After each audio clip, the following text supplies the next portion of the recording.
Assalamualaikum warahmatullahi wabarakatuh. Teman-teman, politik itu nggak selalu di gedung DPR.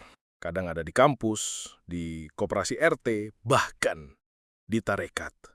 Bedanya, kalau di DPR itu rebutan kursi. Kalau di tarekat, rebutan kursi, tapi kursinya ada di depan Ka'bah. Jadi, tahun 1990 sampai 2000, Rois Am Jatman itu Kiai Ahmad Muthohar.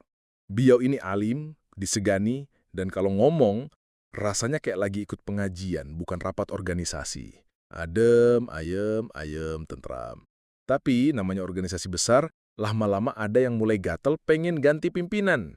Biasanya kan kalau mau ganti itu lewat pemilihan, voting. Nah, di sini caranya lebih syar'i, yaitu mengumrohkan lawan politik. Pas mau muktamar tahun 2000, ada 11 kiai penting, tokoh kunci, yang mendadak dapat undangan umroh. Bayangin, ini bukan kiai biasa. Kalau di DPR, ini kayak 11 anggota fraksi yang bisa nentuin presiden. Kalau di game catur, ini semua bidak, kuda, benteng, menteri, langsung diangkut keluar papan.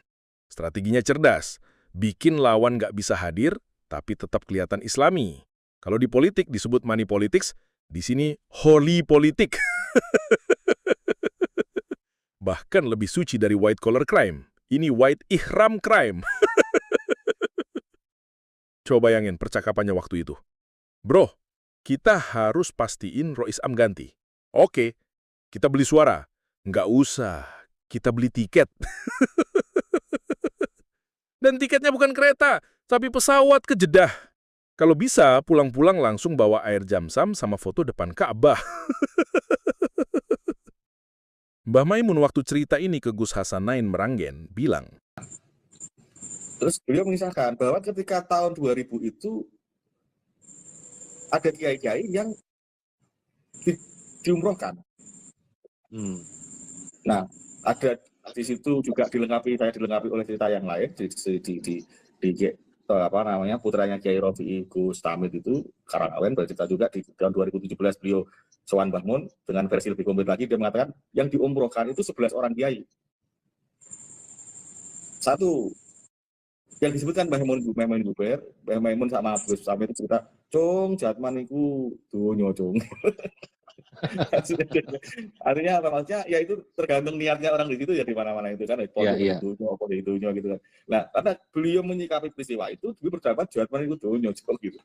Karena terjadi muktamar, tapi kiai ada 11 kiai yang secara kasepuhan itu harusnya hadir, tidak dihadirkan, justru malah diumrohkan itu. Dalam tanda kutip ya oleh pihak pekalongan itu kan. Nah, ini 11 orang kiai ini yang disebutkan Mbah Maimun itu Mbah Maimun sendiri, Mbah Ahmad Muthohar selaku Rois Am, kemudian Yai Lutfi Hakim. Jadi yang disebutkan 3 nama ini menurut Gus Tamid itu. Artinya ini orang-orang yang sentral yang ketika barangkali hadir di acara muktamar itu kemudian Habib Lutfi nggak jadi. Jadi umrohnya itu lama katanya Mbah Mun. Artinya ketika kembali muktamar sudah selesai. Betul. Yang jadi pekalongan itu. Jadi politisasi berarti ya Gus ya. Nah ini namanya kudeta, dan Mbah Mun sendiri ngomong ini kudeta. Singkat cerita, karena 11 kiai itu umroh, yang hadir di muktamar tinggal yang setuju sama calon pengganti. Akhirnya, Habib Lutfi terpilih jadi Rois Am. Kalau di film ini endingnya dramatis, tapi di sini endingnya adem ayem. Karena semua bisa bilang, ini bukan kudeta, ini musyawarah, yang kebetulan pesertanya kita atur. Yang bikin saya tepok jidat. Orang-orang yang tahu cerita umroh masal ini masih setia dukung sampai 23 tahun kemudian. Kalau ini bukan loyalitas, ini namanya Stockholm Syndrome spiritual. Diculik hati dan pikirannya, tapi makin cinta sama penculiknya. Singkat cerita, Habib Lutfi memimpin dan hampir lebih 20 tahun beliau mimpin Jatman. 20 tahun cuy. Cukup buat bikin beliau jadi epicentrum tokoh sufi dunia. Tapi, menjelang akhir kepemimpinannya, muncullah geger nasab, makam palsu, sejarah palsu, dan Habib Lutfi terindikasi dalam pemalsuan makam dan sejarah. Masyarakat Nahdliyin mulai gerah, tuntut Jatman ganti pemimpin. PBNU pun turun tangan. Alasan resminya, selama ini Jatman nggak pernah bikin laporan tahunan, acara organisasi, muktamar, apalah. Akhirnya PBNU gelar muktamar. Apalah cur.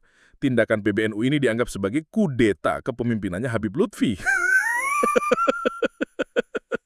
Selama 20 tahun lebih masih bisa bilang, saya dikudeta. Bukannya taslim nerima keputusan PBNU, beliau malah bikin organisasi baru namanya Jatma, ngaku masih NU, tapi nggak di bawah payung NU. Beda jauh sama kiai-kiai Nusantara dulu. Waktu dikudeta pakai strategi umroh massal, mereka nggak bikin Jatman tandingan, mereka masih bareng yang kuyung Jatman. Itu bedanya. Dulu rebutan kursi di depan Ka'bah, sekarang rebutan Ka'bahnya sekalian. Takbir.